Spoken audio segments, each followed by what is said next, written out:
Hello hi, मैं प्रज्ञा सचान। मेरी rank 35 है। मैं यूपी पीसीएस में नायब तहसीलदार के पद पर चयनित हुई हूँ। मैंने अपने मेंस के कुछ नोट्स बनाए हुए हैं, जैसे जीएस2 का आईआर और सिक्योरिटी का नोट्स था, तो मैं बहुत शॉर्ट में बनाती थी। जैसे भारत फिलिस्तीन रिलेशन के लिए है, जो 1 पेज में है कि उनकी क्या बैकग्राउंड है, क्या उनकी पॉलिसी है, क्या तर्क है, क्या मुद्दे हैं। और उसके बाद जैसे यूके आ गया तो क्या रोड मैप है, क्या उसका महत्व है, भारत के साथ क्या महत्व है। इस तरीके से मैं अपने हर कंट्री वाइज नोट्स बनाए मैंने, जैसे आईआर के लिए।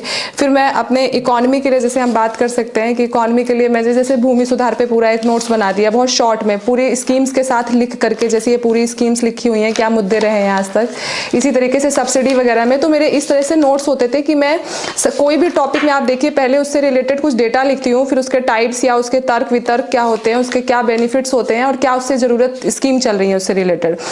इसी तरीके से मेरा, जैसे आप आगे का नोट्स देखोगे, ये सोशल इशू का नोट्स है, तो मैं हर टॉपिक वाइज पॉपुलेशन का नोट्स, उसका कुछ डेटा, कुछ बेसिकली जो उससे रिलेटेड ऑर्गेनाइजेशंस होंगे वो क्या कह रहे हैं, क्या कारक हैं क्या। तो मैंने हर टेबल, आपने देखा होगा कि लगभग मैंने हर पेज में अपने कुछ ना कुछ ऐसे टेबल्स बनाई होंगी, ठीक है, कुछ ना कुछ ऐसे फ्लो चार्ट्स वगैरह बनाए होंगे, जिससे मैं उनको ज़्यादा अच्छे तरीके से बता सकूँ। क्योंकि हम लोग एक बार में लिखेंगे ना तो पूरा पढ़ेगा नहीं अच्छे से एग्जाम कॉपी चेक करने के लिए, है ना।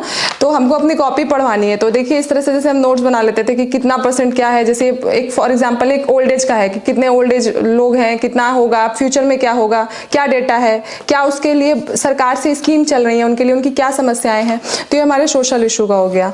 इसके बाद ऐसे ही में कई टॉपिक, जैसे पॉलिटी का नोट्स था, तो पॉलिटी में अब जो हाल ही में मुद्दे चल रहे हैं, मैं जैसे हर मंथ वाइज बनाती थी। जैसे मई 2021 की ये न्यूज में आया होगा तो मैंने उसको लिखा, क्योंकि मैं 1-1.5 साल के करंट अफेयर को फॉलो करती हूँ किसी भी एक एग्जाम के लिए। तो जैसे ट्रिब्यूनल से रिलेटेड क्या मुद्दे हैं, उसका कॉन्स्टिट्यूशनल स्टेटस क्या है, उसकी नीड क्या है, उसकी समस्याएं क्या है और आगे की राह क्या है, मतलब वे फॉरवर्ड क्या है।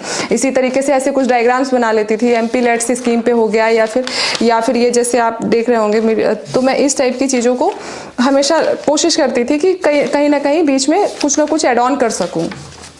तो ऐसे मैंने अपने नोट्स को बनाया हुआ है। ये मेरे वर्ल्ड हिस्ट्री के नोट्स हैं। तो मैंने वर्ल्ड हिस्ट्री को भी बहुत शॉर्ट में, कि कहाँ से स्टार्ट हुआ, तो ये देखिए आप, वर्ल्ड हिस्ट्री यहाँ से शुरू हुई, अमेरिकन क्रांति बहुत शॉर्ट में, कारण क्या थे, उसके प्रभाव क्या थे, उस क्रांति के स्वरूप क्या थे, और वहाँ का सिविल वॉर कैसे हुआ, फिर यहाँ से फ्रेंच रेवोल्यूशन कैसे हुआ, उस पर रिलेटेड डायग्राम, उसके कारण, उसकी परिस्थितियाँ। उसके बाद नेपोलियन कौन था, मतलब बहुत शॉर्ट में जितना, क्योंकि देखिए मेरा 2 पेज में पूरा हो गया फ्रांस की क्रांति, और उसको बहुत अच्छे तरीके से मैंने लगभग सारे पॉइंट्स को लिखा हुआ है। तो और जैसे इंडस्ट्रियल रिवोल्यूशन आया, तो उससे क्या कारण थे, क्या अर्थ है इसका इंडस्ट्रियल रिवोल्यूशन का, क्या क्यों ब्रिटेन में ही आया, क्या उसके रिजल्ट रहे। फिर ये जैसे इटली का यूनिफिकेशन आया, तो यूनिफिकेशन ऑफ इटली कैसे हुआ, क्या था। तो मैंने ऐसे अपने इसके वर्ल्ड हिस्ट्री के भी नोट्स बनाए हुए हैं।